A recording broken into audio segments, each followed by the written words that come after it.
Good afternoon, good evening, depending on where you are. This is Toyin Umesiri. I'm also the founder of the 360 Women, and today, if you follow me, online for other things, today we're talking about a topic that is near and dear to my heart for the 360 Women Ministry. Give me a second. I need to share something. Try. Good, perfect. So, happy Sunday. Merry Christmas. We're looking forward to the new year, 2021. But today I just wanted to talk about, follow peace with all men, because it's just been on my heart, where I feel like sometimes we interpret it differently when we say, from a relationship standpoint, in building relationships with people, whether in personal relationship or even in business, when we talk about follow peace with all men, what does that mean to you? For me, I think sometimes we think it's a passive, that it just happens, like following peace, being at peace with people in your heart and all of those things, that it just happens. But the reality is it doesn't. If you're online, do say hello, but I'll keep talking, and we'll leave this content video out. And also the audio will be on our podcast as well, the 360 Women Ministry podcast. So um, following peace with all men is actually an active engagement where how we see relationships. How do we engage? How do we engage with the relationships in our life? That's the way I interpret it. That's the way I see it is the people in your life, the people you care about, the people that care about you. How do you handle such relationships? How do you hold on to such relationships? Or maybe it's a question of letting those things go. So for me, I think finding peace requires work. I think finding peace starts with us in our hearts in terms of how we perceive individuals or people in our lives, how we put them, how we where we've placed them in our heart. I think that's where to start with when we say follow peace. So within your heart, are you at peace? That's I think that's the key, because oftentimes when things happen, when we waffle each other, my mom used to say that even the teeth and the tongue usually engages in warfare. That's what she talks about, like not warfare like that, but it's like they engage. Like, so if you're in relationship with people, there's really no room for passivity, because when you're passive about a relationship, it just means you're done, or you're on your way out, or it's not something relevant to you part time, and that's okay. I mean, I think part of it is also that I think that where we are right now, people don't have the energy for relationships. We want the benefits of relationship, but we don't have the energy to sustain dynamic relationships. But they both go hand in hand, right? And sometimes even in business, I tried saying that people don't want to invest, people want to reap where they've not sowed. So it's the same with relationship, right? If you've not invested in a relationship, if you're not showing up for somebody else, and you're trying to tap into that relationship in your day of need, like this person is not showing up for me, right? And then there are also other relationship that seems or appears one-sided. Looking at my hands, I have a cream right. We I just washed my hands and it's slightly, I can see it's dry, but I'm conscious of it because I'm always applying cream. I'm always like shea butter and all of those things. So pardon my hands. I'll keep it away as much as possible from the video. But anyway, so yeah. Yeah, I'm that person. Like I'm so yeah, I'm that person as well. In certain things I'm serious, in certain things I'm not. But anyway, so yeah, I think investing in relationships. So if you watch videos from weeks ago, I talked about relationship, right? Building relationships. So if you want to know more about how to establish relationship, because I shared how to build relationship from people you meet at church or from people you meet in the workplace and all of those things. And it's a skill you need for life, whether you're a business person or in corporate, or you can't miss it. Like, when we're here to be in dynamic relationships with one another. So anyway, go watch that. But today it's more about follow peace, the active side of being at peace with people first in your heart, Because we do know that there are times when there might be a relationship where you expect more from that relationship and you're not getting it. That's okay. Acknowledge it, right? Or there might also be dynamic relationships. In fact, what I've found is that a lot of times relationship are based on people's expectation of you, right? Whether cultural expectations or and you're imposing that even within maybe your marriage or your friendship, you're living your life based on other people's expectation. It's the path to failure, right? Because we don't want to engage, we are how should I say it? You're doing all you can, thinking when you do all you can, other people will accept you. The reality is the other people you're thinking about, they too, they are living their life. They are not waking up thinking about you. They're not sleeping thinking about you. They're not having lunch and thinking about you. Right. So I've also seen that we can find ourselves on both sides, either the one setting expectation for other people, like not giving people freedom to be free, like to be themselves, or we might be the one on the other side where people have expectations of us and then we are really, really trying to make them happy. Mm, on both sides, I just want to say, hopefully, we're doing it consciously, that we're conscious of what we're doing. So for me, being gracious to people is a conscious thing, right? It doesn't come from, oh, because you expect me to be A, B, C, D, then I have to be. No, extending grace to people should be what we do for all people anyway, right? It should it should be something we offer freely to everyone that we encounter, right? So grace is something that we should offer ourselves first. Like if you offer yourself grace, it will be easier for you to extend it to other people. What do I mean by grace?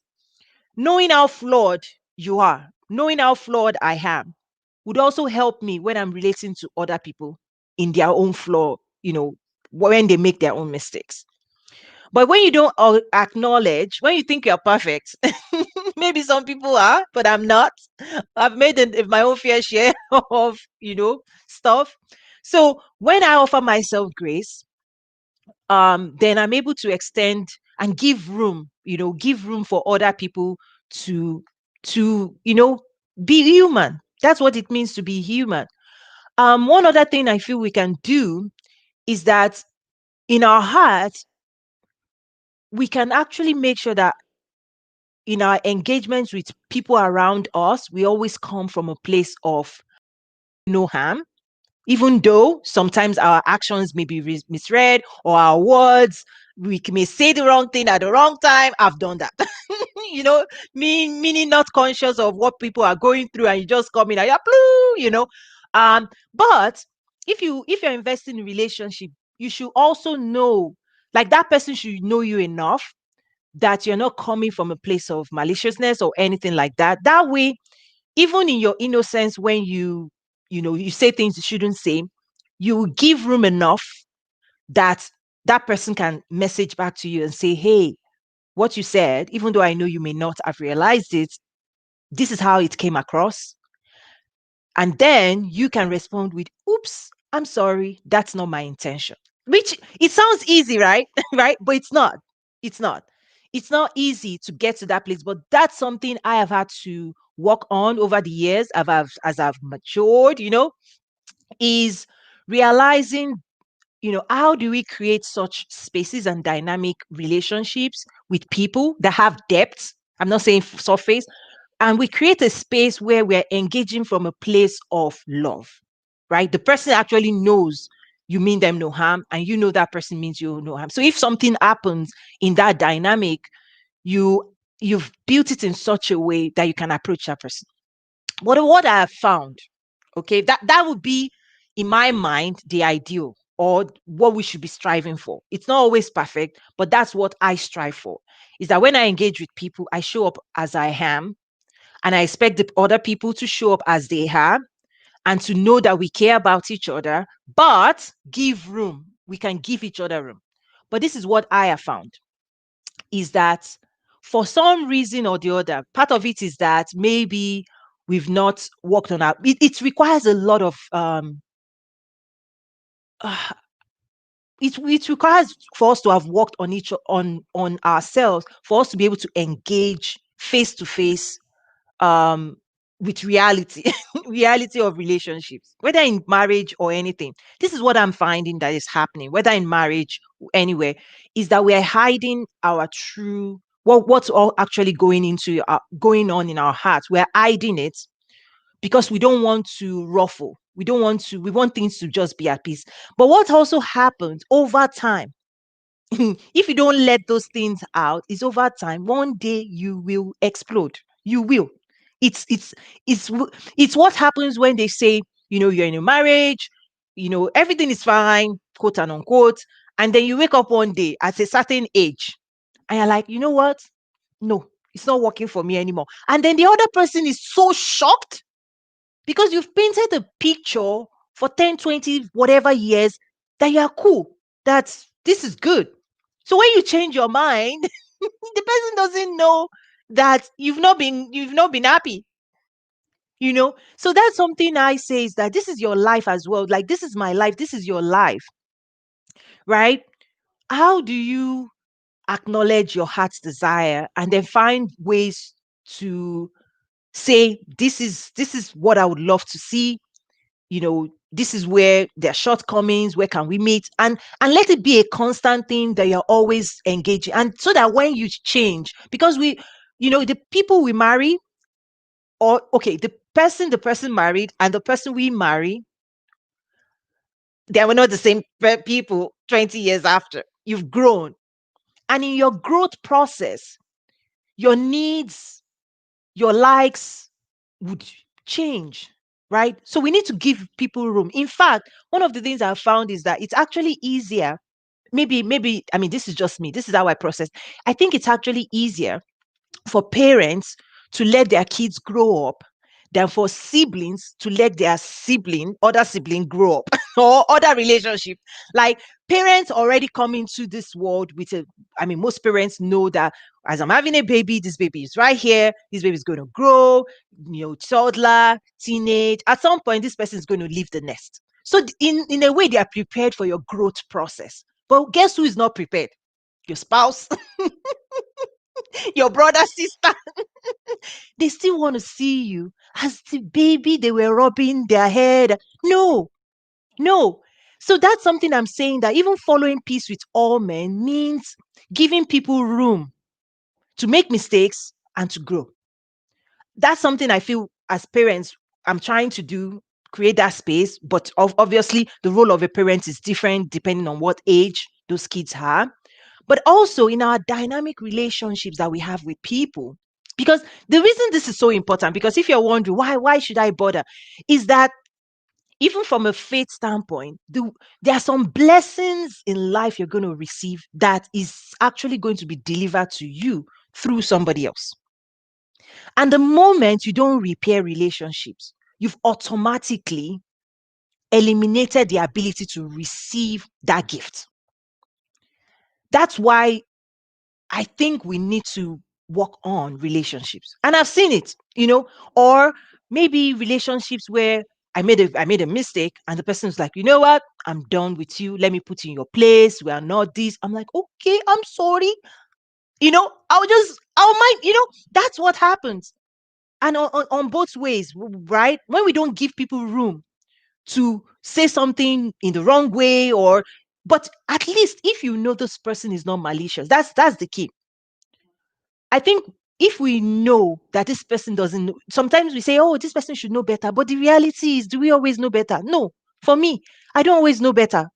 So give me that grace and ask me if I give me an opportunity. I say, Toyin, did you know better? I'll be like, I didn't know better.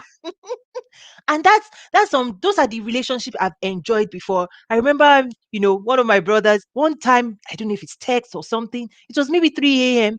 He sent something, and then I woke up middle of the night, like 3 a.m., and I typed it. It's the next morning. It was not like, wait a minute, the way you typed that thing, I was like, I woke up from sleep, I wasn't in my clear head. That's what happened. I was like, oh, I'm sorry. I was trying to just respond, but I learned my lesson. The lesson I learned from that was, when I want to communicate back to people, I should be in my right mind. Like, I should actually be awake, because in texting things half asleep is like, you're like half drunk, kind of. I don't drink, but you're not really awake. So that was something. So I try not to do that anymore. I try to not, even though, because of the work I do, as there are some time differences, I'm waking up, but I try to only communicate when I am fully alert and I'm fully conscious of, okay, this is the message I'm passing across, and this is how that person should receive it. And I'm making sure I'm delivering it in the way I want it to be read, because we all read the things differently, right? So anyway, that's just what I wanted to talk about in terms of following peace with all men is an active process. That if we value relationship, we need to give room for people to, make mistakes, because that's what hopefully we're expecting other people, because people too are judging us. Sometimes we think, oh, I'm the only one that can judge. I'm the only one that can. No, you are not smarter than the next person you're judging. The other person too could be dishing it out to you, right? I think that's something that we don't realize, is that the other person could be giving us the same thing and assessing us the same exact way. And that's why the Bible talks about, do unto others, right? Do unto others exactly what you want them to do to you. And that's my approach. I would want you to be gracious. Please be gracious to me. And that's something I apply as well. I think the other thing I want to talk about along the line of following peace with all men. So that's one side of being gracious, but there's another side of peace that actually um comes from a place of friction, where there's some actual relationship that the friction is to divide. Jesus also said, "Oh, my peace I give to you." But the peace that Christ gave to us, or has given to us, came from a place of real bloodshed, of justice. That's why I said I came to separate, fire and son. This is that there are some times when, in pursuing peace for yourself, there are some times, and this is a polarity. They are both true. Yes, we're supposed to pursue dynamic relationship and engage and all of that. But there's, in also finding peace, there are some relationship that has to be, you have to separate. And these are scriptural. Sometimes we want to pick one side of the Bible. It sounds good. Think about Abraham and Lot, the separation. I think it's a separation of mindset, right? It's Abraham, the things I want to give to you, the plans I have for you. There's a certain mindset that is hanging around you that is going to really, really derail you. We know what eventually happened to Lot, right? That could have been Abraham, where he will be advising his uncle and say, "Uncle, let's go there. It looks plush. The land is everything I can see with my eyes. It's nice looking." And Abraham could have followed him if there wasn't that separation, right?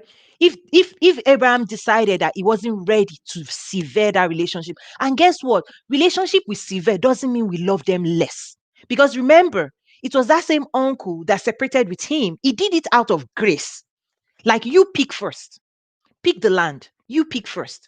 And then when that same nephew got into trouble, you can see in the place of, should I say, prayer or engaging with God, how Abraham was pleading on behalf of this child, of this guy. Like, God, if there were 100 people, would you still destroy? If there were 50, if there were 10, right? So, yes, we can love people.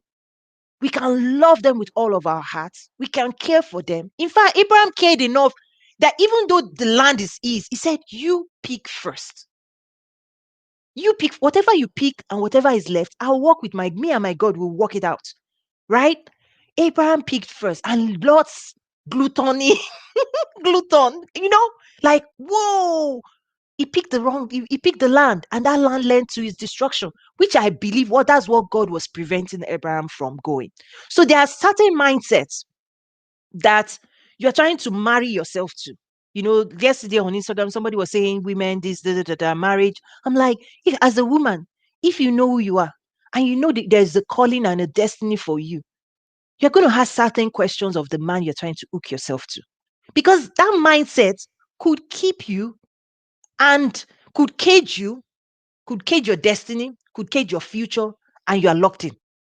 Right? So anyway, that's not the topic of today. If you want to hear more about relationship, we'll go there. Hopefully sometime, even if it's private, we'll do those things. So that's an example. Another example of separation, even out of peace, even out of, because it doesn't always look the way we think it should. Separation could also be when you think about Jonah, a man that is in disobedience to God on a ship, on your ship, could be on your ship, could be in your business, could be in your marriage, could be somebody in your house, something, they're in disobedience. While they're supposed to be doing A, they're doing B, right? That could cause your ship to be sinking. That's enough that the people in the ship were like, God, we are sorry, we have to do this. But if it is this guy, even Jonah said, it is because of me that your ship is sinking. He said, this is something we would love not to do. But if we don't, everybody's gone, right? You think about Joshua and this, is it Akan guy, where they just fought a war. Everything was supposed to be dedicated to God. This guy took some of it, eat it. What happened? They lost. So it's a polarity. Yes, we're supposed to repair, pursue dynamic relationship. At the same time, we need to ask for wisdom enough to audit. I say audit is like 360 woman, right? Audit your 360. Audit yourself, because even it could be you, right? It could be you, it could be the minds. What mindset have you believed in? I remember like the last couple of weeks, I've really, as we're moving to the holiday, I had to just take a moment and sit back and say, wait a minute, I've been racing in a certain way. I need to take a moment and even assess, have I been doing all of these things with the right mindset? Like, is this how I want to keep going forward, or are there things I need to shift? All of that. So I've been doing some research for myself as well. So we all need to do it, because again, one scripture that always makes me very extremely careful is the one that there is a way that seems right to a man, but the end is destruction. So I always even check myself. Even when I think I'm right, I know I only know in parts.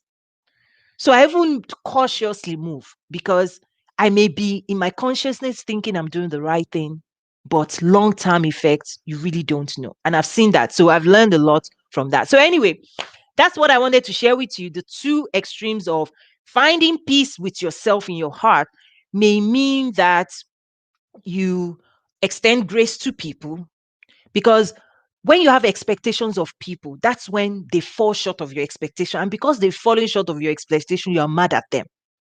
That's what I'm saying. Let it go. Let it go. Offer them grace. Okay. Offer them grace. Let it go. Give yourself even grace. And offer benefit of doubt that maybe they did not know. That's step one. The step two is, now, if you find that because of that feeling, you're not able to move forward with that relationship, two things. You're deciding maybe it's not a relationship worth wrestling with. That's a decision you've made, or right. But I tell you, for you, it's not for us to tell if the gift the people we're supposed to bring into our lives, if they've delivered it. You don't even know, right? Or the gift you are supposed to surrender to that person, you don't even know if you've delivered it.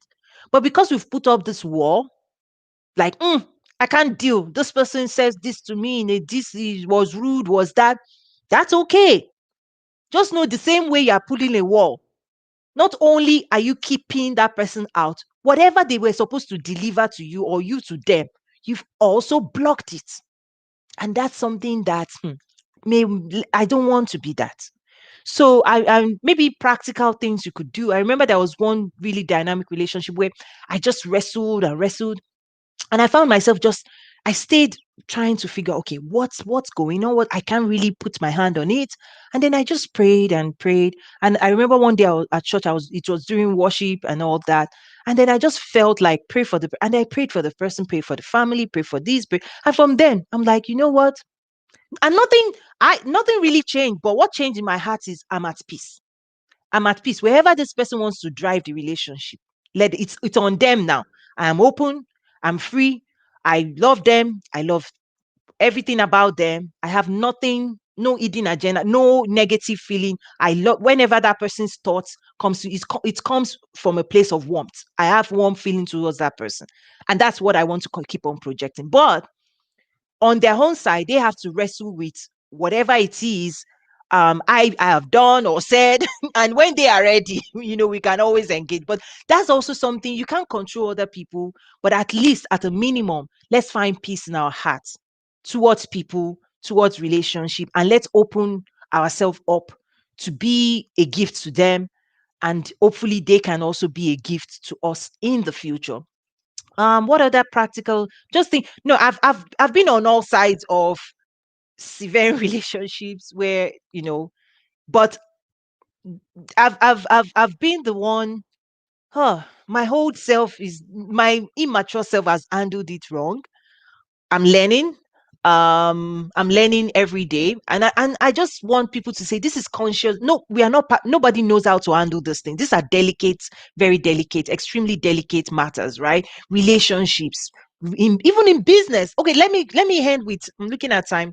Let me end with this one where the relationship you have, even in the family dynamics, is going to determine what type of what you can do together. So maybe it's even something I'll talk about in the future, because friends becoming business partner or families becoming business partners is determined by how you've created relationship. If that relationship is held in a way where there is ability to handle disputes, like dispute resolution, right? Maybe that's something. My husband is very good at it. I've learned from him out because he's pastored before. He's pastored churches before, so he's been in that space where he's had to engage in justice and making, all those things, which me, I wasn't that. I'm fierce. I'm more fierce, but I've had to learn. I've seen him do it, and he's done it so beautifully that even after he does it, people will be saying thank you. I'm like, for real. Before, I would be like so afraid to engage in such, to be part of such conversations, because I think I'll make a mess of it. But I've seen him do it from a place of care, from a place of love. I'm like, wow, I really need to learn that. So maybe that's something I'll talk about maybe in the future. So that's it. Happy Sunday, Merry Christmas. I'm racing to go finish some of the things I'm doing, but I just really felt I needed to share this. So this video will be out there on our YouTube. The audio would also be on our podcast that we're growing little by little, Spotify, all of those places. It's there. We use an app, Anchor, that distributes it to several platforms. So we exist. If you just search for the 360 Woman Ministry, you should be able to see our podcast, and that's something you can just easily listen to anywhere. So we also have our website where people are connecting to the community. I need to do better there, but yes, we have several women there from all over, and you're welcome to join us. I invite you to join us, and hopefully I'll see you soon again. God bless you. Enjoy, eat good food, relax, and all of that. And if you have any questions, feel free to send us an email, info at the360woman.org. It's been a pleasure. Hang in there. Stay at peace with yourself, and try as much as possible to be at peace with all men. And I need to go lotion my hands. I'm very particular about that. But anyway, take care. God bless you. Bye.